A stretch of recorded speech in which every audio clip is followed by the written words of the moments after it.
सत श्री अकाल। टीवी 84 देख रहे सारे दर्शकों का स्वागत है। मैं हरप्रीत कौर ते बुलेटिन की शुरुआत करते हैं हेडलाइंस के नाल। अरुण जेतली नहीं होंगे मोदी 2 का हिस्सा। जेतली ने प्रधानमंत्री को लिखी चिट्ठी, खराब सेहत का हवाला दिंदियां मंत्री पद लैण तो कीता इनकार। प्रकाश सिंह बादल ने मुड़ कैप्टन अमरिंदर सिंह की नीयत ते चुके सवाल, कहा सिट मुख मंत्री कैप्टन अमरिंदर सिंह के इशारियां ते कर रही है काम ते कैप्टन उन्हां नूं भेजना चाहुंदे ने जेल। पाकिस्तान के नारोवाल विखे गुरु नानक महल नूं ढाउण दी जांच लई इमरान सरकार ते दबाव पाउण लई कैप्टन अमरिंदर सिंह ने प्रधानमंत्री नरेंद्र मोदी नूं लिखी चिट्ठी, कहा जे इमरान सरकार देवे इजाजत तां पंजाब सरकार इस इतिहासिक इमारत का मुड़ निर्माण करन लई है तैयार। मोगा के साबका एसएसपी चरणजीत शर्मा नूं मिली राहत। कहबल कलां ते कोटकपूरा गोलीकांड विच नामजद चरणजीत शर्मा नूं हरियाणा हाईकोर्ट ने दित्ती जमानत। ते लोकां विच वधदा जा रहा है रोस। फरीदकोट पुलिस की हिरासत विच हुई 24 साला जसपाल सिंह की मौत का मामला पखिया। परिवार वल्लों एसएसपी दफ्तर के बाहर दिता जा रहा धरना लगातार जारी। ते हुणे ने खबरां दा विस्तार। बीजेपी के सीनियर नेता अरुण जेतली ने प्रधानमंत्री नूं चिट्ठी लिख के कहा है कि वह सरकार दे दूजे कार्यकाल विच मंत्री नहीं बनना चाहते। उन्हां चिट्ठी विच अपनी खराब सेहत का हवाला दिता है। अरुण जेतली ने पीएम मोदी नूं कहा कि उन्हां दी सेहत पिछले कुछ समय तो खराब है ते डॉक्टरां ने उन्हां नूं आराम करन दी सलाह दित्ती है। जेतली ने अगे लिखा कि वह ये चिट्ठी बेनती करते हुए लिख रहे हैं कि वह सेहत ते अपने लिए समा चाहते हैं, इसलिए ਉਹ कोई नवी जिम्मेवारी नवी सरकार विच नहीं संभाल सकते। उन्होंने कहा कि पिछले 18 महीनों तो उन्होंने सेहत खराब है। अरुण जेतली ने कहा कि यह उन्होंने लिए सन्मान की गल है कि वह पिछले 5 साल तो अजिही सरकार का हिस्सा रहे ने जिसकी नुमाइंदगी मोदी ने की सी। साबका मुख्यमंत्री प्रकाश सिंह बादल ने कहा है कि बेदबी ते गोलीकांड की जांच कर रही सिट मुख्यमंत्री कैप्टन अमरिंदर सिंह के इशारियां ते काम कर रही है। उन्होंने कहा कि कैप्टन उन्होंने जेल भेज के ही खुश ने, पर वो जेल जान तो नहीं डरते। वड्डे बादल ने जोर दे के कहा कि जिन्हां भी गुरु साहिब की बेदबी की उन्हां दा कख ना रहे। बादल हलका बठिंडा तो जेतू हरसिमरत कौर बादल वालों हलका लंबी दे पिंडां विच धन्नवादी दौरा कर रहे हैं। अज तीजे दिन वो पिंड पीटी वाला, पुलर वाला, हाकू वाला पुजे। इस मौके बादल ने कांग्रेस ते शब्दी हमले करदियां कहा कि कांग्रेस विच धार्मिक ते आर्थिक पक्षों नुकसान होया। ਜਿਹੜੇ लोग कांग्रेस का साथ देंदे ने ਉਹ भी पाप ਦੇ भागीदार बन रहे हैं। इस मौके ਜਦੋਂ बादल ਨੂੰ ਨਵੀਂ सरकार ਬਣਦਿਆਂ ही वध रहे डीजल पेट्रोल के भाव बारे पूछा गया तो उन्होंने कुछ भी बोलने तो इनकार कर दिता। हालांकि किसान जथेबंदियों वालों पंजाब सरकार के हुक्मां खिलाफ झोने की अगेती बिजाई ते उन्होंने कहा कि सरकार नूं किसानां दी राय ते फैसला करना चाहिए है। पहली तारीख नूं शाम के 6:30 बजे वाहिगुरू का शुकराना करने वास्ते, जनता का शुक्रिया अदा करने वास्ते, क्योंकि पार्लीमेंट का सैशन है, बीपी जी फिर उधर जाएंगे, बादल कीर्तन दरबार होएगा। सारी संगतां नूं बेनती है कि हुम हुमा के दर्शन देन ते बाद च लंगर हो। अर्ज है कि आरटीआई उन्होंने जो फैसला करना है, अमरिंदर ने जिहड़ा आखना वो करना है। और ये जिहड़ा अफसर है, देखो इनू जिहड़ी कॉन्स्टिट्यूशनल बॉडी है इलैक्शन कमीशन ने इत्थों हटाया। ਇਹਦਾ मतलब उन्होंने यह है ना कि एक यकतरफा बंदा है, गलत काम कर सकता है। तो ये की वध तो वध मैनू तो कोई फर्क नहीं पैदा, मैनू कैद कर दें जो उन्होंने दिल खुश होंगे तो मैनू तो कैद कर दें, मैं अगे 15-16 साल कट्टी होर कट लूँगा। ये एवें विंडिक्टिव हैं, गलत काम। ये लोग जो सानू आते हैं, इन्होंने पुछो हरमंदर साहब से हमला होया 84 के कलवे, ये नहीं कोई गल। एवें कही जाएंगे साढ़े कोई नहीं। मैं तो जिन्हें यह जहा काम किया वह कख ना रहे। दरबार साहब जाके खड़े होकर आखते हैं, असी भी आखते हैं कि भी जी सच्चे पातशाह जिहड़ी पार्टी ने यह किया वह कख। पाकिस्तान के नारोवाल विखे सदियां पुराने गुरु नानक महल नूं ढाउण दी जांच करवाउण वास्ते पाकिस्तान सरकार ते दबाव पाउण लई पंजाब के मुख्यमंत्री कैप्टन अमरिंदर सिंह ने प्रधानमंत्री नरेंद्र मोदी नूं चिट्ठी लिखी है। मुख्यमंत्री ने अपील करदिआं कहा कि जे भारत सरकार पाकिस्तान सरकार तो इजाजत लै देवे तां पंजाब सरकार इस इतिहासिक इमारत का मुड़ निर्माण करने लई तैयार है।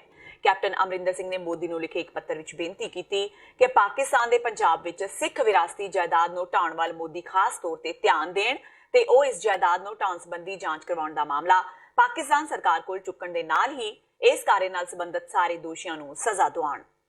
कैप्टन के मंत्री विजेंद्र सिंगला ने आम आदमी पार्टी के सांसद भगवंत मान की तारीफ की है। सिंगला ने कहा कि अपनी मकबूलीयत करके मान नूं जित हासिल हुई है। लोगों ने मान वालों कीते कम्मां नूं भी याद रखा है। सिंगला का कहना है कि भगवंत मान की सोशल मीडिया ते प्रसिद्धि, नौजवानों नाल सीधे तौर ते संपर्क ते उन्हां दी पार्टी की सोशल मीडिया ते चंगी पकड़ होने कारण ਕਾਂਗਰਸ ਪਾਰਟੀ ਨੂੰ ਸੰਗਰੂਰ ਸੀਟ ਤੋਂ ਹਾਰ ਦਾ ਮੂੰਹ ਦੇਖਣਾ ਪਿਆ। ਇਸ ਦੇ ਨਾਲ ਹੀ ਲੋਕਾਂ ਨੇ ਮਾਨ ਦੇ ਪਿਛਲੇ 5 ਸਾਲਾਂ ਦੇ ਕੰਮਾਂ ਨੂੰ ਵੀ ਯਾਦ ਰੱਖਿਆ। ਸਿੰਗਲਾ ਨੇ ਕਿਹਾ ਕਿ ਕਾਂਗਰਸ ਪਾਰਟੀ ਜਲਦੀ ਹੀ ਇੱਕ ਕਮੇਟੀ ਬਣਾਵੇਗੀ ਜਿਸ ਵਿੱਚ ਹਾਰ ਤੇ ਮੰਥਨ ਕੀਤਾ ਜਾਵੇਗਾ। ਆਮ ਆਦਮੀ ਪਾਰਟੀ ਦੀ ਕੈਂਪੇਨ ਸੋਸ਼ਲ ਮੀਡੀਆ ਦੇ ਉੱਪਰ, ਆਮ ਆਦਮੀ ਪਾਰਟੀ ਦੀ ਕੈਂਪੇਨ ਗਰਾਊਂਡ ਦੇ ਉੱਪਰ ਔਰ ਉਹਨਾਂ ਦਾ ਜੋ ਕਨੈਕਟ ਨੌਜਵਾਨਾਂ ਨਾਲ ਸੀ ਮਾਨ ਸਾਹਿਬ ਦਾ, ਉਸ ਕਰਕੇ ਮੈਨੂੰ ਲੱਗਦਾ ਸਾਨੂੰ ਕਾਂਗਰਸ ਪਾਰਟੀ ਨੂੰ ਸਾਰਿਆਂ ਨੂੰ ਮਿਲ ਕੇ ਇਹ ਗੱਲ ਦਾ ਸਾਨੂੰ ਹਾਰ ਦਾ ਸਾਹਮਣਾ ਕਰਨਾ ਪਿਆ ਔਰ ਸ਼ਹਿਰਾਂ ਵਿੱਚ ਕਾਫੀ ਜ਼ੋਰਦਾਰ ਤਰੀਕੇ ਨਾਲ ਵੋਟ ਮੋਦੀ ਸਾਹਿਬ ਦੇ ਕਰਕੇ ਵੀ ਸ਼ਹਿਰਾਂ ਵਿੱਚ ਪਿਆ। ਇਸੇ ਕਰਕੇ ਜੇ ਤੁਸੀਂ ਆંકੜੇ ਦੇਖੋ ਤਾਂ ਆਮ ਆਦਮੀ ਪਾਰਟੀ, ਕਾਂਗਰਸ ਪਾਰਟੀ ਤੇ ਅਕਾਲੀ ਦਲ ਨੂੰ ਆਲਮੋਸਟ ਬਰਾਬਰ ਦਾ ਵੋਟ ਸਾਰੇ ਸੰਗਰੂਰ ਲੋਕ ਸਭਾ ਦੇ ਸ਼ਹਿਰਾਂ ਵਿੱਚ ਪਿਆ। ਹਾਂ, ਇਹ ਗੱਲ ਠੀਕ ਹੈ ਕਿ ਪਿਛਲੇ 5 ਸਾਲ ਦੀ ਜੋ ਕਾਰਗੁਜ਼ਾਰੀ ਸੀ ਉਹਨਾਂ ਦੀ, ਉਹ ਵੀ ਲੋਕਾਂ ਨੂੰ ਪਤਾ ਸੀ ਔਰ ਅੱਜ ਜੋ ਉਹਨਾਂ ਦਾ ਸੋਸ਼ਲ ਮੀਡੀਆ ਦੇ ਉੱਪਰ ਉਹਨਾਂ ਨਾਲ ਕਨੈਕਟ ਸੀਗਾ, ਕਿਉਂਕਿ ਜੇ ਸਰਪੰਚੀ ਦੀ ਚੋਣ ਦੀ ਗੱਲ ਕਰੀਏ, ਬਲਾਕ ਸੰਮਤੀ ਚੋਣ ਦੀ ਗੱਲ ਕਰੀਏ ਤਾਂ ਸ਼ਾਇਦ ਆਮ ਆਦਮੀ ਪਾਰਟੀ ਕਿਸੇ ਵੀ ਹਲਕੇ ਵਿੱਚ ਜ਼ਿਆਦਾ ਮਜ਼ਬੂਤੀ ਨਾਲ ਨਜ਼ਰ ਨਹੀਂ ਆਈ ਸੀ। ਅਸੀਂ ਵੀ ਆਪ ਅਸੈਸ ਕਰ ਰਹੇ ਕਿ ਵਾਟ ਆਰ ਦਾ ਰੀਜ਼ਨਸ। ਅਸੀਂ ਆਪ ਵੀ ਇਸ ਗੱਲ ਦੇ ਉੱਪਰ ਦੇਖ ਰਹੇ ਕਿ ਕੀ ਐਸੀ ਗੱਲ ਹੋ ਸਕਦੀ ਜਿਹਦੇ ਕਰਕੇ ਸਾਡੀ ਪਾਰਟੀ ਦਾ ਨੁਕਸਾਨ ਹੋਇਆ।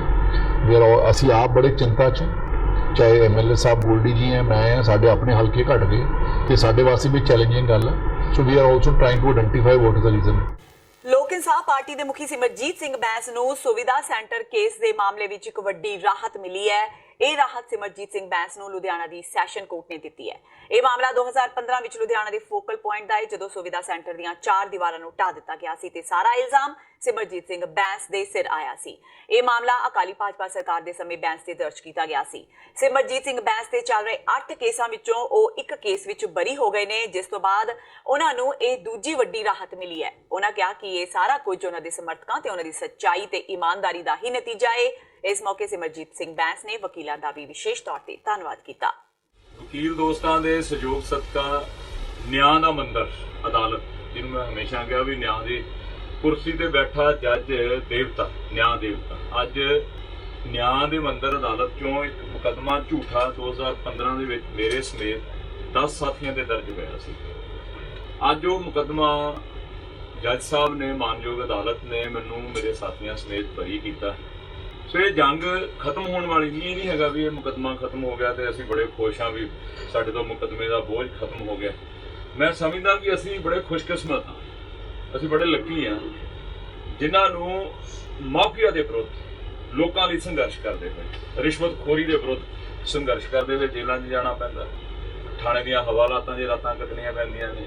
ਕਈ ਦਿਨ ਜਿਹੜੀ ਪੁਲਿਸ ਇੱਧਰੋਂ ਉੱਧਰ, ਇਸ ਜੇਲ੍ਹ ਤੋਂ ਦੂਜੀ ਜੇਲ੍ਹ ਤੋਂ ਤੀਜੀ ਜੇਲ੍ਹ, ਪੰਜਾਬ ਦੀਆਂ ਤਕਰੀਬਨ ਸਾਰੀਆਂ ਜੇਲ੍ਹਾਂ ਦਿਖਾਈਆਂ ਹੋਈਆਂ ਨੇ। ਪਰ ਇਹ ਅਹਿਦ ਆ ਪੰਜਾਬੀ ਵੀਰੋ, ਤੁਹਾਡੇ ਨਾਲ ਵਾਅਦਾ ਇਹ ਅਹਿਦ ਆ ਕਿ ਇਹ ਲੜਾਈ ਜਾਰੀ ਰਹੇਗੀ ਪੰਜਾਬ ਦੇ ਵਿੱਚੋਂ ਜਿੰਨੀ ਦੇਰ ਤੱਕ ਲੂਟ ਮਾਫੀਆ ਖਤਮ ਨਹੀਂ ਕਰ ਦਿੰਦੇ, ਜਿੰਨੀ ਦੇਰ ਤੱਕ ਰਿਸ਼ਵਤਖੋਰੀ ਦਾ ਭੋਗ ਨਹੀਂ ਪਾ ਦਿੰਦੇ।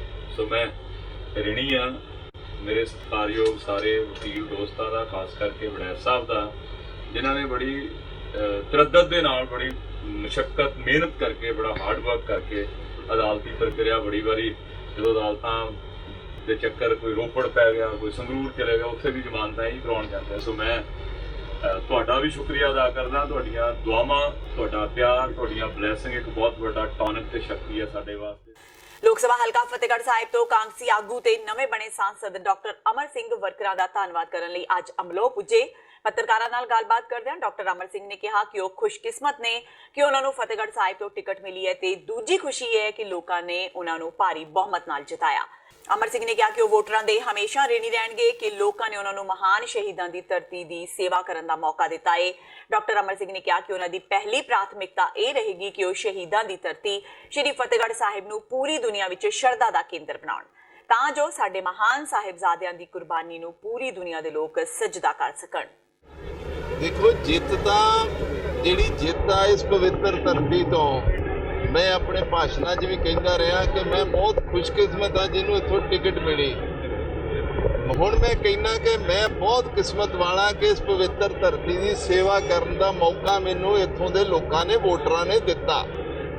ਔਰ ਜਿੱਤ ਜਿਹੜੀ ਹੋਈ ਆ, ਇਹ ਲੀਡਰ ਸਾਹਿਬਾਨ, MLA ਸਾਹਿਬਾਨ ਔਰ ਜੋ ਸਾਹਮਣੇ ਸਾਡੇ ਲੋਕ ਬੈਠੇ ਆ, ਇਹਨਾਂ ਕਰਕੇ ਹੋਈ ਆ। ਅੱਜ ਮੈਂ ਇਹਨਾਂ ਦਾ ਸਾਰਿਆਂ ਦਾ ਧੰਨਵਾਦ ਕਰਨਾ ਆ ਔਰ ਇਹਨਾਂ ਨਾਲ ਇਹ ਵੀ ਵਾਅਦਾ ਕਰਨਾ ਆ ਕਿ ਜੋ ਤੁਸੀਂ ਕਹੋਗੇ, ਪਾਰਟੀ ਦਾ ਜੋ ਵੀ ਮੈਨੂੰ ਹੁਕਮ ਲਾਓਗੇ ਇਸ ਹਲਕੇ ਲਈ, ਦੂਸਰੇ ਜਿਹੜੇ ਕੰਮਾਂ ਲਈ, ਉਹਦੇ ਲਈ ਡਾਕਟਰ ਅਮਰ ਸਿੰਘ ਹਮੇਸ਼ਾ ਹਾਜ਼ਰ ਰਹੂਗਾ। ਇਹ ਗੱਲ ਮੈਂ ਅੱਜ ਕਰਨਾ।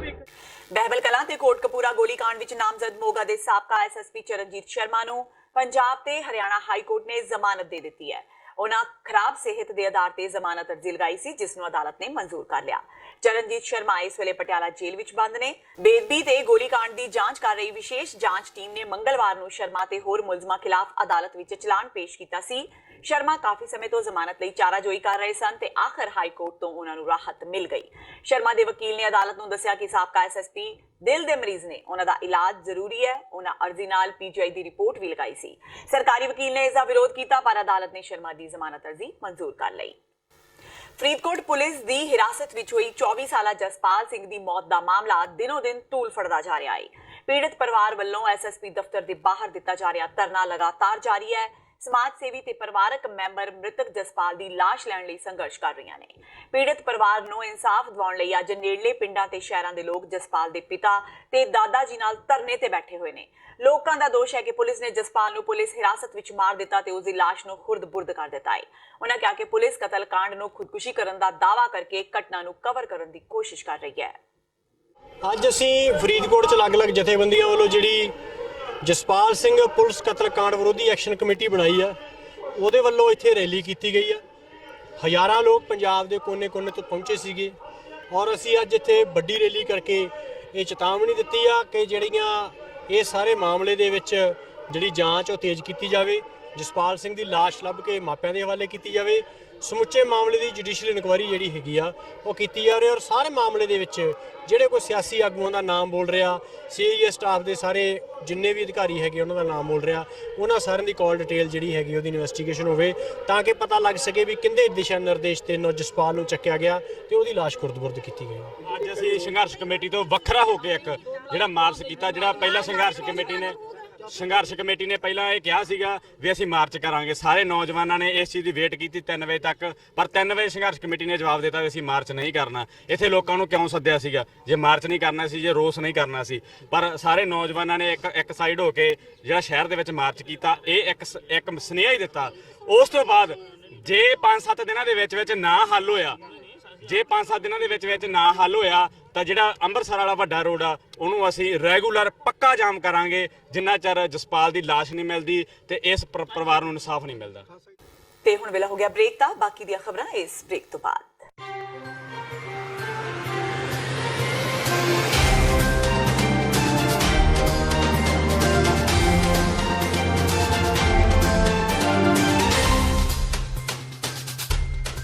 ਸ਼ਹੀਦਾਂ ਦੇ ਸਰਤਾਜ ਸ਼੍ਰੀ ਗੁਰੂ ਅਰਜਨ ਦੇਵ ਜੀ ਮਹਾਰਾਜ ਦੀ ਸ਼ਹਾਦਤ ਤੇ ਜੂਨ 1984 ਦੇ ਸ਼ਹੀਦਾਂ ਦੀ ਯਾਦ ਵਿੱਚ 9 ਜੂਨ 2019 ਦਿਨ ਐਤਵਾਰ ਨੂੰ ਸਵੇਰੇ 11 ਵਜੇ ਸੈਨ ਫਰਾਂਸਿਸਕੋ ਸ਼ਹਿਰ ਵਿਖੇ ਰਿਮੈਂਬਰੈਂਸ ਮਾਰਚ ਤੇ ਫਰੀडम ਰੈਲੀ ਕੱਢੀ ਜਾ ਰਹੀ ਹੈ। ਕੈਲੀਫੋਰਨੀਆ ਦੀਆਂ ਸਮੂਹ ਪੰਥਕ ਜਥੇਬੰਦੀਆਂ ਤੇ ਗੁਰਦੁਆਰਾ ਕਮੇਟੀਆਂ ਵੱਲੋਂ ਸਮੂਹ ਸੰਗਤਾਂ ਨੂੰ ਖਾਲਸਾ ਰਾਜ ਦੀ ਮੁਕੰਮਲ ਪ੍ਰਾਪਤੀ ਲਈ ਇਸ ਮਾਰਚ ਵਿੱਚ ਸ਼ਾਮਿਲ ਹੋਣ ਦੀ ਬੇਨਤੀ ਕੀਤੀ ਜਾਂਦੀ ਹੈ। ਵਧੇਰੇ ਜਾਣਕਾਰੀ ਲਈ ਤੁਸੀਂ ਹੇਠ ਦਿੱਤੇ ਨੰਬਰ ਤੇ ਸੰਪਰਕ ਕਰ ਸਕਦੇ ਹੋ।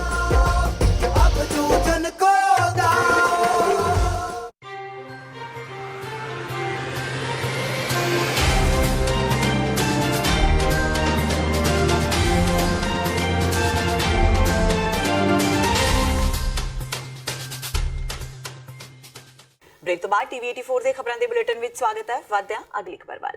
ਕਰਤਾਰਪੁਰ ਲਾਂਘੇ ਤਹਿਤ ਰਾਵੀ ਨਦੀ ਉੱਤੇ ਪੁਲ ਨਿਰਮਾਣ ਤੇ ਭਾਰਤ ਤੇ ਪਾਕਿਸਤਾਨ ਦੇ ਤਕਨੀਕੀ ਮਾਹਿਰਾਂ ਦੀ ਸਰਬਸੰਮਤੀ ਨਹੀਂ ਬਣ ਰਹੀ, ਜਿਸ ਕਾਰਨ ਕਰਤਾਰਪੁਰ ਲਾਂਘੇ ਦਾ ਕੰਮ ਫਿਲਹਾਲ ਰੁਕ ਗਿਆ ਹੈ। ਇਹ ਲਾਂਘਾ ਪਾਕਿਸਤਾਨ ਦੀ ਗੁਰਦੁਆਰਾ ਦਰਬਾਰ ਸਾਹਿਬ ਨੂੰ ਭਾਰਤ ਦੇ ਡੇਰਾ ਬਾਬਾ ਨਾਨਕ ਨਾਲ ਜੋੜਦਾ ਹੈ। ਪਾਕਿਸਤਾਨ ਤੇ ਭਾਰਤ ਦੇ ਮਾਹਿਰਾਂ ਨੇ ਸੋਮਵਾਰ ਨੂੰ ਕਰਤਾਰਪੁਰ ਦੀ 0 ਪੁਆਇੰਟ ਤੇ ਲਾਂਘੇ ਦੀ ਕਾਰਜ ਪ੍ਰਣਾਲੀ ਤੇ ਚਰਚਾ ਲਈ ਬੈਠਕ ਕੀਤੀ ਸੀ। ਇੱਕ ਅਖਬਾਰ ਦੀ ਖਬਰ ਵਿੱਚ ਇਹ ਕਿਹਾ ਗਿਆ ਕਿ ਇਹ ਬੈਠਕ ਬੇਸਿੱਟਾ ਰਹੀ। ਭਾਰਤ ਰਾਵੀ ਨਦੀ ਉੱਪਰ 1 ਕਿਲੋਮੀਟਰ ਲੰਮਾ ਪੁਲ ਬਣਾਉਣਾ ਚਾਹੁੰਦਾ ਹੈ, ਜਦਕਿ ਪਾਕਿਸਤਾਨ ਨੇ ਸੜਕ ਬਣਾਉਣ ਦੀ ਲੋੜ ਤੇ ਜ਼ੋਰ ਦਿੱਤਾ ਹੈ। ਭਾਰਤੀ ਅਧਿਕਾਰੀਆਂ ਨੇ ਨਦੀ ਵਿੱਚ ਹੜ੍ਹ ਦੇ ਖਦਸ਼ੇ ਦੇ ਮੱਦੇਨਜ਼ਰ ਸੜਕ ਦੀ ਉਸਾਰੀ ਦਾ ਵਿਰੋਧ ਕੀਤਾ। ਹਾਲਾਂਕਿ ਪਾਕਿਸਤਾਨੀ ਅਧਿਕਾਰੀਆਂ ਨੇ ਕਿਹਾ ਕਿ ਸੜਕ ਦੇ ਚਾਰੇ ਪਾਸੇ ਬੰਨ ਬਣਾਇਆ ਜਾਵੇਗਾ ਸਕੇਗਾ ਤੇ ਹੜ੍ਹਾਂ ਦੇ ਪਾਣੀ ਤੋਂ ਬਚਣ ਲਈ ਸੜਕ ਉੱਚੀ ਰੱਖੀ ਜਾ ਸਕਦੀ ਹੈ। ਦੋਹਾਂ ਧਿਰਾਂ ਦੀ ਸਹਿਮਤੀ ਦੇ ਚਲਦਿਆਂ ਇਹ ਬੈਠਕ ਬਿਨਾਂ ਕਿਸੇ ਨਤੀਜੇ ਦੇ ਖਤਮ ਹੋ ਗਈ। ਇਸ ਤੋਂ ਇਲਾਵਾ ਦੋਵੇਂ ਦੇਸ਼ ਆਗਾਮੀ ਬੈਠਕ ਦੀ ਮਿਤੀ ਉੱਤੇ ਵੀ ਸਹਿਮਤ ਨਹੀਂ ਹੋ ਸਕੇ। ਗੁਜਰਾਤ ਦੇ ਸ਼ਹਿਰ ਭਾਵਨਗਰ ਦੇ ਇੱਕ ਚੌਂਕ ਵਿੱਚ ਸ਼੍ਰੀ ਗੁਰੂ ਨਾਨਕ ਦੇਵ ਜੀ ਦਾ ਬੁੱਤ ਸਥਾਪਿਤ ਕਰਨ ਤੇ ਸ਼੍ਰੋਮਣੀ ਗੁਰਦੁਆਰਾ ਪ੍ਰਬੰਧਕ ਕਮੇਟੀ ਵੱਲੋਂ ਸਖਤ ਇਤਰਾਜ਼ ਪ੍ਰਗਟ ਕੀਤਾ ਗਿਆ ਹੈ। ਗੁਜਰਾਤ ਵਿਖੇ ਲਗਾਏ ਗਏ ਇਸ ਬੁੱਤ ਕਾਰਨ ਸਿੱਖ ਜਗਤ ਅੰਦਰ ਭਾਰੀ ਰੋਸ ਤੇ ਰੋਹ ਪੈਦਾ ਹੋਣ ਮਗਰੋਂ ਸ਼੍ਰੋਮਣੀ ਕਮੇਟੀ ਵੱਲੋਂ ਇਸ ਸੰਬੰਧੀ ਸਖਤ ਪ੍ਰਤੀਕਿਰਿਆ ਦਿੱਤੀ ਗਈ ਹੈ, ਜਿਸ ਤੋਂ ਬਾਅਦ ਇਸ ਸਥਾਨ ਤੋਂ ਮੂਰਤੀ ਹਟਾਈ ਜਾਏਗੀ। ਇਸ ਦੀ ਜਾਣਕਾਰੀ ਸ਼੍ਰੋਮਣੀ ਕਮੇਟੀ ਦੇ ਮੁੱਖ ਸਕੱਤਰ ਡਾਕਟਰ ਰੂਪ ਸਿੰਘ ਨੇ ਦਿੱਤੀ। ਉਹਨਾਂ ਕਿਹਾ ਕਿ ਰੋਸ ਤੋਂ ਬਾਅਦ ਸਥਾਨਕ ਲੋਕਾਂ ਨੇ ਮੂਰਤੀ ਨੂੰ ਹਟਾਉਣ ਦਾ ਫੈਸਲਾ ਲਿਆ ਹੈ। ਦੱਸ ਦੇਈਏ ਕਿ ਸਿੱਖ ਧਰਮ ਅੰਦਰ ਮੂਰਤੀ ਪੂਜਾ, ਬੁੱਤ ਪ੍ਰਸਤੀ ਨੂੰ ਕੋਈ ਥਾਂ ਨਹੀਂ ਹੈ ਤੇ ਗੁਰੂ ਸਾਹਿਬਾਨ ਦੀਆਂ ਮੂਰਤੀਆਂ ਸਥਾਪਿਤ ਕਰਨੀਆਂ ਸਿੱਖ ਸਿਧਾਂਤਾਂ ਦੇ ਬਿਲਕੁਲ ਉਲਟ ਹੈ। ਉਹਨਾਂ ਕਿਹਾ ਕਿ ਅਜਿਹਾ ਕਰਨਾ ਸਿੱਖ ਇਤਿਹਾਸ, ਸਿੱਖ ਮਾਨਤਾਵਾਂ, ਸਿੱਖ ਪਰੰਪਰਾਵਾਂ, ਰਵਾਇਤਾਂ ਤੇ ਸਿਧਾਂਤਾਂ ਨੂੰ ਰਲਗੱਡ ਕਰਨ ਦੀ ਕੋਝੀ ਚਾਲ ਹੈ। ਦੇਖੋ, ਇਹ ਬਹੁਤ ਦੁਖਦਾਈ ਖਬਰ ਆ ਕਿ ਗੁਰੂ ਨਾਨਕ ਸਾਹਿਬ ਦੇ ਨਾਲ ਸੰਬੰਧਿਤ ਗੁਰੂ ਨਾਨਕ ਮਹਿਲ ਜਿਹੜਾ ਵਿਰਾਸਤੀ ਇਮਾਰਤ ਸੀ ਪਾਕਿਸਤਾਨ ਦੇ ਨਰੋਲ ਡਿਸਟ੍ਰਿਕਟ ਦੇ ਵਿੱਚ, ਉਹਨੂੰ ਕੱਲ ਗਿਰਾ ਦਿੱਤਾ ਗਿਆ। ਤੇ ਇਹ ਖਬਰ ਵੀ ਜਿਹੜੀ ਆ ਪਾਕਿਸਤਾਨ ਦੀ ਪ੍ਰਸਿੱਧ ਅਖਬਾਰ ਡਾਨ ਦੇ ਵਿੱਚ ਲੱਗੀ ਹੈ। ਡਾਨ ਦੇ ਅਖਬਾਰ ਦੇ ਹਵਾਲੇ ਨਾਲ ਹੀ ਉਹਨਾਂ ਨੇ ਕਿਹਾ ਕਿ ਇਹ ਇਮਾਰਤ ਜਿਹੜੀ ਕਿ ਅਕਾਬ ਬੋਰਡ ਦੀ ਸੀ ਤੇ ਇਹਦੀਆਂ ਖਿੜਕੀਆਂ, ਇਹਦੇ ਦਰਵਾਜ਼ੇ ਜਿਹੜੇ ਕਿ ਬਹੁਤ ਕੀਮਤੀ ਸੀ, ਉਹਨਾਂ ਨੂੰ ਵੀ ਵੇਚ ਦਿੱਤਾ ਗਿਆ। ਇਹ ਬਹੁਤ ਹੀ ਦੁਖਦਾਈ ਖਬਰ ਹੈ, ਇਸ ਕਰਕੇ ਕਿਉਂਕਿ ਪਾਕਿਸਤਾਨ ਪਹਿਲਾਂ ਭਾਰਤ ਦਾ ਹਿੱਸਾ ਸੀ।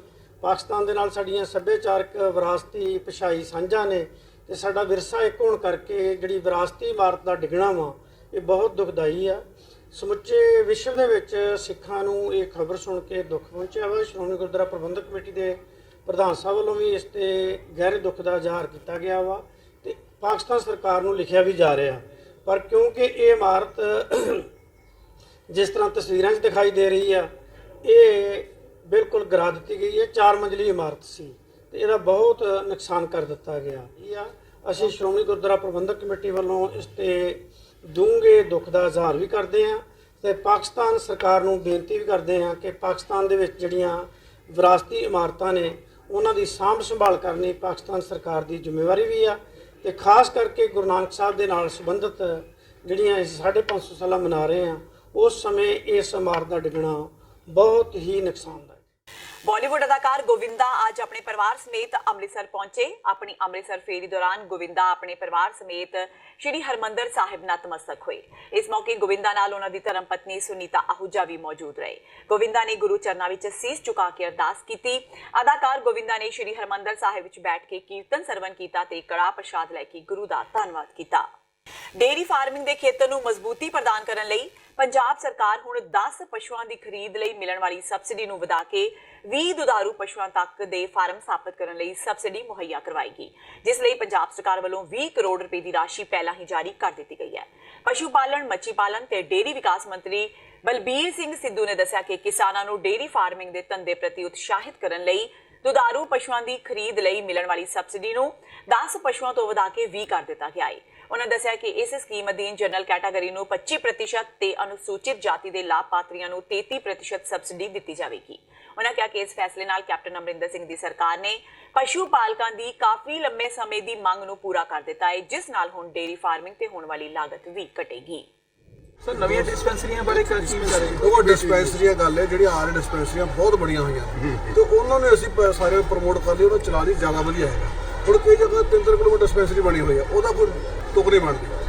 ਤੁਸੀਂ ਜਿੱਥੇ ਵੀ ਕੋਈ ਹਸਪੀਟਲ, ਉੱਥੇ ਪੂਰਾ ਇੱਕ BO ਹੋਵੇ, ਇੱਕ BI ਹੋਵੇ, ਕਲਾਸ 4 ਹੋਵੇ ਤੇ ਪ੍ਰੋਪਰ ਸਾਰੇ ਉੱਥੇ ਸਾਧਨ ਹੋਣ, ਇਕਵਿਪਮੈਂਟ ਹੋਵੇ। ਉਹ ਚੀਜ਼ ਜਿਹੜੀ ਆ ਹੋਣੀ ਜ਼ਰੂਰੀ ਆ।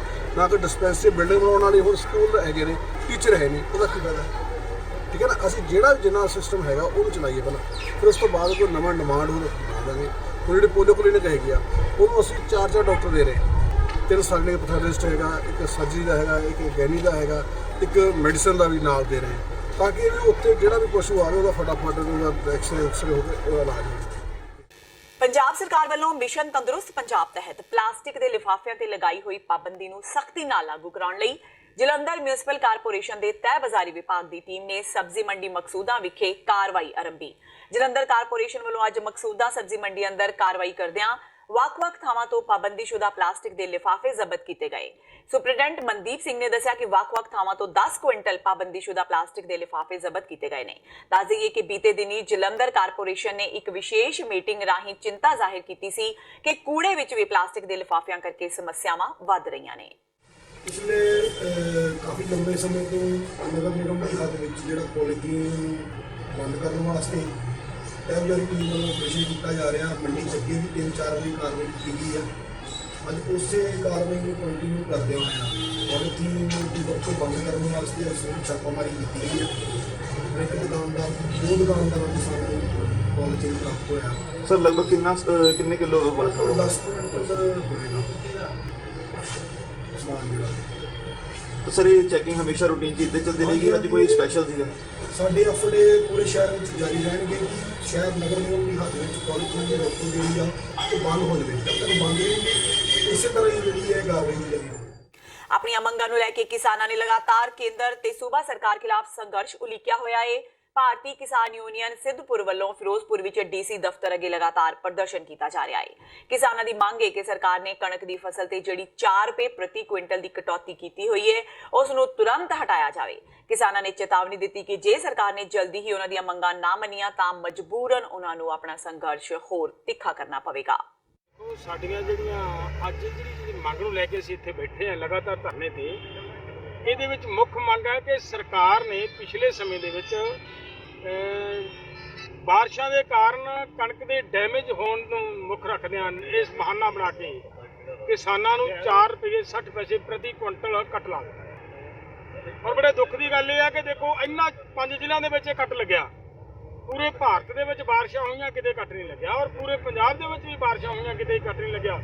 ਜਿਹੜੇ ਏਰੀਏ ਦੇ ਵਿੱਚ ਕੱਟ ਲਾਇਆ ਗਿਆ ਹੈ ਇਹਨਾਂ 5 ਜ਼ਿਲ੍ਹਿਆਂ ਦੇ ਵਿੱਚ ਉਨੀ ਬਾਰਿਸ਼ ਹੀ ਨਹੀਂ ਹੋਈ ਜਿਹਨੂੰ ਆਪਾਂ ਕਹਿ ਸਕੀਏ ਕਿ ਇੰਨੀ ਬਾਰਿਸ਼ ਜ਼ਿਆਦਾ ਹੋ ਗਈ ਤੇ ਇੱਥੇ ਦਾਣੇ ਖਰਾਬ ਹੋ ਗਏ ਹੋਣਗੇ। ਉਨੀ ਬਾਰਿਸ਼ ਬਿਲਕੁਲ ਨਹੀਂ ਹੋਈ ਇੱਥੇ। ਇਹ ਧੱਕਾ ਕੀਤਾ ਜਾ ਰਿਹਾ ਸਾਡੇ ਲੋਕਾਂ ਦੇ ਨਾਲ। ਅੱਜ ਸਾਡਾ ਫਰੀਦਕੋਟ ਦੇ ਵਿੱਚ ਇੱਕ ਨੌਜਵਾਨ ਦੀ ਮੌਤ ਹੋਣ ਕਰਕੇ ਸਾਡੀ ਸਾਰੀ ਜਥੇਬੰਦੀ ਅਸੀਂ ਉੱਥੇ ਢੋਈ ਹੋਈ ਹੈ, ਲਾਈ ਹੋਈ ਹੈ। ਔਰ ਆਉਣ ਵਾਲੇ ਸਮੇਂ ਦੇ ਵਿੱਚ ਅਸੀਂ ਮੀਟਿੰਗ ਕਰਕੇ ਇੱਥੇ ਵੱਡਾ ਇਕੱਠ ਕਰਾਂਗੇ। ਵੱਡਾ ਇਕੱਠ ਕਰਕੇ ਪ੍ਰੋਟੈਸਟ ਜਿਹੋ ਜਿਹਾ ਵੀ ਸਾਡਾ ਮੀਟਿੰਗ ਦੇ ਵਿੱਚ ਤੈਅ ਹੋਊਗਾ ਉਹ ਜਿਹਾ ਪ੍ਰੋਗਰਾਮ ਦੇਵਾਂਗੇ। ਬਠਿੰਡਾ ਵਿਖੇ ਸੀਆਈਏ ਸਟਾਫ ਦੀ ਪੁਲਿਸ ਨੇ ਗੈਂਗਸਟਰ ਰਾਮ ਸਿੰਘ ਦੇ ਕਤਲ ਮਾਮਲੇ ਵਿੱਚ 2 ਲੋਕਾਂ ਨੂੰ ਕਾਬੂ ਕਰਨ ਵਿੱਚ ਸਫਲਤਾ ਹਾਸਲ ਕੀਤੀ ਹੈ, ਜਿਨ੍ਹਾਂ ਖਿਲਾਫ ਮਾਮਲਾ ਦਰਜ ਕਰਕੇ ਕਾਰਵਾਈ ਕੀਤੀ ਜਾ ਰਹੀ ਹੈ। ਪੱਤਰਕਾਰਾਂ ਨੂੰ ਜਾਣਕਾਰੀ ਦਿੰਦਿਆਂ ਸੁਰਿੰਦਰਪਾਲ ਸਿੰਘ ਨੇ ਦੱਸਿਆ ਕਿ 23 ਮਈ ਦੀ ਰਾਤ ਨੂੰ ਗੈਂਗਸਟਰ ਰਾਮ ਸਿੰਘ ਦਾ ਕੁਝ ਵਿਅਕਤੀਆਂ ਵੱਲੋਂ ਗਲਾ ਦਬਾ ਕੇ ਕਤਲ ਕਰ ਦਿੱਤਾ ਗਿਆ ਸੀ, ਜਿਸ ਤੋਂ ਬਾਅਦ ਉਸ ਦੀ ਲਾਸ਼ ਭਾਖੜਾ ਨਹਿਰ ਵਿੱਚ ਸੁੱਟ ਦਿੱਤੀ ਗਈ ਸੀ। ਇਸ ਸਾਰੇ ਮਾਮਲੇ ਦਾ ਖੁਲਾਸਾ ਉਸ ਸਮੇਂ ਹੋਇਆ ਜਦੋਂ ਪੁਲਿਸ ਨੇ ਬਲਜੀਤ ਸਿੰਘ ਤੇ ਲਖਬੀਰ ਸਿੰਘ ਲੱਖਾ ਨੂੰ 2500 ਨਸ਼ੇ ਦੀਆਂ ਗੋਲੀਆਂ ਤੇ 32 ਬੋਰ ਪਿਸਤੌਲ ਬਰਾਮਦ ਹੋਣ ਤੇ ਕਾਬੂ ਕੀਤਾ। ਦੱਸ ਦੇਈਏ ਕਿ ਮ੍ਰਿਤਕ ਗੈਂਗਸਟਰ ਰਾਮ ਸਿੰਘ ਦੇ ਖਿਲਾਫ ਵੱਖ-ਵੱਖ ਥਾਣਿਆਂ ਵਿੱਚ ਕਰੀਬ 5 ਮਾਮਲੇ ਦਰਜ ਨੇ। ਜਿਹੜਾ ਰਾਮ ਸਿੰਘ ਸੀ, ਇੱਕ ਮਰਡਰ ਹੋਇਆ ਸੀ ਥਾਣਾ ਕੈਂਟ ਦੇ ਵਿੱਚ ਮਿਤੀ 21/4/19 ਨੂੰ। ਉਹਦੇ ਵਿੱਚ 6 ਆਦਮੀ ਸੀਗੇ। ਮਨਦੀਪ ਸਿੰਘ ਨਾਂ ਦੇ ਵਿਅਕਤੀ ਨੂੰ ਇਹਨਾਂ ਨੇ, ਉਹ ਵੀ ਨਸ਼ੇ ਦਾ ਹੀ ਕੰਮ ਕਰਦਾ ਸੀਗਾ, ਖਾਂਦਾ ਵੀ ਸੀ ਤੇ ਵੇਚਦਾ ਵੀ ਸੀ। ਉਹਦੇ ਕਈ ਕੇਸ ਰਜਿਸਟਰ ਸੀ। ਉਹਨੂੰ ਰਾਮ ਸਿੰਘ ਤੇ ਇਹਦੇ ਸਾਥੀਆਂ ਨੇ ਮਾਰਤਾ, ਜਿਹਦੇ ਵਿੱਚ 3 ਵਿਅਕਤੀ ਪੁਲਿਸ ਨੇ ਦੌਰਾਨੇ ਤਫਤੀਸ਼ ਗ੍ਰਿਫਤਾਰ ਕਰ ਲਏ। 3 ਅਜੇ ਭਗੌੜੇ ਸੀ, ਜਿਨ੍ਹਾਂ 'ਚੋਂ ਰਾਮ ਸਿੰਘ ਵੀ ਭਗੌੜਾ ਸੀ। ਰਾਮ ਸਿੰਘ ਪੁਲਿਸ ਦੇ ਪੇਸ਼ ਹੋਣ ਨੂੰ ਫਿਰ ਰਿਹਾ ਸੀਗਾ। ਇੱਥੇ ਦਬਾਅ ਸੀਗਾ ਵੀ ਮੈਂ ਸਰੈਂਡਰ ਕਰ ਜਾ। ਜਦੋਂ ਇਹਨਾਂ ਦੇ ਸਾਥੀਆਂ ਨੂੰ ਪਤਾ ਲੱਗਿਆ ਵੀ ਤੂੰ ਸਾਡੀਆਂ ਠਹਿਰਾਂ ਦੱਸੇਂਗਾ, ਸਾਡੇ ਬਾਰੇ ਹੋਰ ਜਾਣਕਾਰੀ ਲਏਂਗਾ, ਤਾਂ ਇਹਨਾਂ ਨੇ 23 ਤਰੀਕ ਦੀ ਰਾਤ ਨੂੰ ਇਹਨੂੰ ਮਾਰ ਦਿੱਤਾ। 23/4 ਨੂੰ 23/5 ਨੂੰ ਤੇ ਫਿਰ ਇਹਨਾਂ ਨੇ ਨੈਕਸਟ ਡੇ 24/5 ਨੂੰ ਕੋਠਾ ਗੁਰੂ ਦੇ ਮੇਵਾ ਸਿੰਘ ਆਏ। ਮੇਵਾ ਸਿੰਘ ਦੇ ਘਰ ਅੱਗੇ ਫਾਇਰਿੰਗ ਵੀ ਕੀਤੀ। ਇਸ ਰਾਮ ਸਿੰਘ ਨੂੰ ਇਹਨਾਂ ਨੇ ਮਾਰ ਕੇ ਸੁੱਟਤਾ ਭਾਖੜਾ ਨਹਿਰ 'ਚ। ਅਗਲੇ ਦਿਨ ਉਹਦੇ ਫਾਇਰਿੰਗ ਕੀਤੀ ਤੇ ਬਾਅਦ ਦੇ ਵਿੱਚ 27 ਤਰੀਕ ਨੂੰ ਇਹ ਪੁਲਿਸ ਦੇ ਕਾਬੂ ਆ ਗਏ। ਇਹਨਾਂ ਦੇ ਵਿੱਚੋਂ ਫਾਇਰਿੰਗ ਕਰਨ ਵਾਲਿਆਂ 'ਚੋਂ ਬਲਜਾਦ ਤੇ ਲੱਖੀ। ਤੇ ਇਸ ਨੂੰ ਤੱਕ ਦੀਆਂ ਖਬਰਾਂ ਜਾਂਦੇ ਜਾਂਦੇ ਇੱਕ ਵਾਰ ਫਿਰ ਨਜ਼ਰ ਮਾਰਦੇ ਹਾਂ ਮੁੱਖ ਖਬਰਾਂ ਤੇ। ਅਰੁਣ ਜੇਤਲੀ ਨਹੀਂ ਹੋਣਗੇ ਮੋਦੀ 2 ਦਾ ਹਿੱਸਾ। ਜੇਤਲੀ ਨੇ ਪ੍ਰਧਾਨ ਮੰਤਰੀ ਨੂੰ ਲਿਖੀ ਚਿੱਠੀ, ਖਰਾਬ ਸਿਹਤ ਦਾ ਹਵਾਲਾ ਦਿੰਦਿਆਂ ਮੰਤਰੀ ਪਦ ਲੈਣ ਤੋਂ ਕੀਤਾ ਇਨਕਾਰ। ਪ੍ਰਕਾਸ਼ ਸਿੰਘ ਬਾਦਲ ਨੇ ਮੁੜ ਕੈਪਟਨ ਅਮਰਿੰਦਰ ਸਿੰਘ ਦੀ ਨੀਅਤ ਤੇ ਚੁੱਕੇ ਸਵਾਲ, ਕਿਹਾ ਸਿੱਟ ਮੁੱਖ ਮੰਤਰੀ ਕੈਪਟਨ ਅਮਰਿੰਦਰ ਸਿੰਘ ਦੇ ਇਸ਼ਾਰਿਆਂ ਤੇ ਕਰ ਰਹੀ ਹੈ ਕੰਮ ਤੇ ਕੈਪਟਨ ਉਹਨਾਂ ਨੂੰ ਭੇਜਣਾ ਚਾਹੁੰਦੇ ਨੇ ਜੇਲ੍ਹ।